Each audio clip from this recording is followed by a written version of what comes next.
Welcome to Kenton Teaches. Enjoy the video. You start by making the sprayer safe and visible. Unplug or remove battery and release air pressure because residual pressure hides leaks. Once done, visually inspect the nozzle, filter, hose, and seals for dried paint or damage. This is where most failures begin. Make sure to wear gloves and eye protection while you disassemble. You'll need a wrench, cleaning brushes, and the correct solvent. Remove the cup and strain leftover paint into a waste container before moving on to deeper cleaning. Now you dig into the parts that control flow and atomization.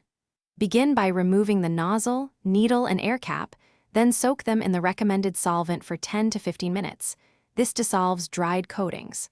While parts soak, clean the fluid passages with a soft brush and a pick, then blow compressed air through each passage to confirm flow.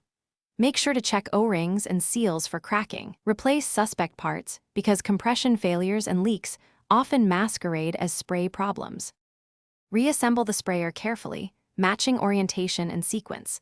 Lightly lubricate seals and hand tighten fittings to avoid stripping threads. Once assembled, run a low-pressure flush with water or solvent to verify the atomization and spray pattern and to reveal any leaks. Make sure to watch for uneven spraying or sputtering, which indicates blockages or worn needles.